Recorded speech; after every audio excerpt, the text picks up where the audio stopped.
Good afternoon, fellow colleagues. I'm here to introduce the behaviors and effects of the human body when interacting with forces, as well as artificial prosthetics, through the use of biomechanics, the study of mechanical laws relating to organisms.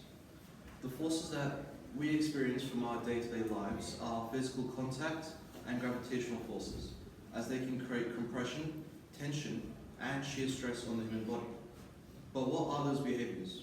Well, compression is the act of aligned forces in opposing directions to each other. For instance, the weight of a human body exerts a force downwards onto the bones of the lower leg due to gravity, and there is a normal force that is acting upwards through the bones of the feet, therefore resulting in compression of the lower leg. The tension, however, is the act of aligned forces in opposite direction to each other. For example, exercising can stretch the muscles or the bicep tendons of the human body. And shear stress is the act of unaligned forces in opposing directions to each other. I'll demonstrate this concept with a pen. I'll put this pen on the palm of my hand and rub it. This will cause shear stress on my hand and the bottom of the pen itself. And if the lower surface area of the pen is stationary and attached to my hand, the unaligned force acting along the longitudinal direction of the pen, which is causing the deformation of the pen, is considered as shear stress. These forces of action can alter the shape of the human body, and therefore its center of mass, since it is defined as the balancing point of a mass. And while these forces act on the human body, then it is said to behave in under stress conditions. And for it to withstand such stress, a larger cross-sectional area is required. Now, as you can see from this diagram, there is a higher stress in the thin elastic band than compared to the thick elastic due to its thickness. And there is also a higher deformation of the thin elastic band than compared to the thick elastic, which is defined as strain. Therefore, stress is relatively proportionate to strain. Furthermore, a stress versus strain graph can be produced, which is in 4 regions. The toe region is the first region and does not effectively damage any organic structures.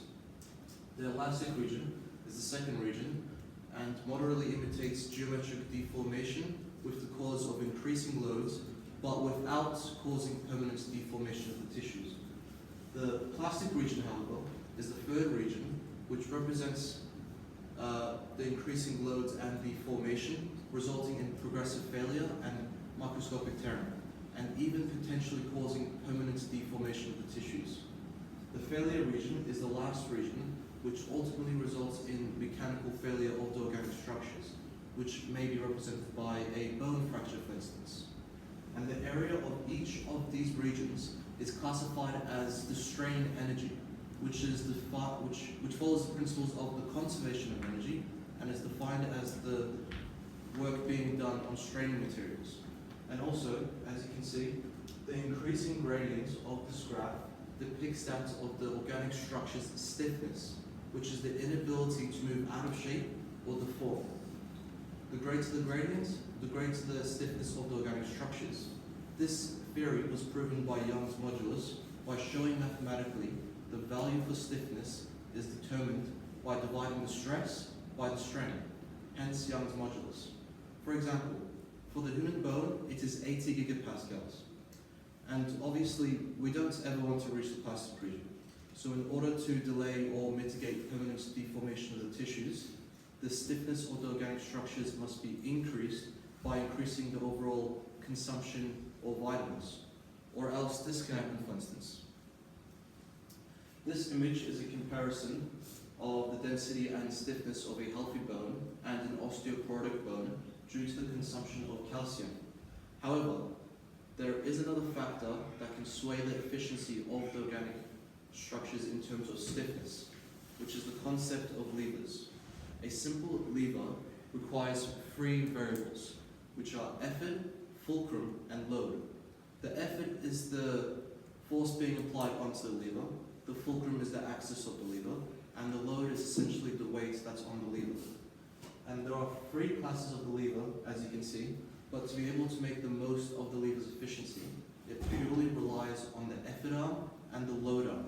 The effort arm refers to the distance between the effort and the fulcrum, and vice versa for the load arm.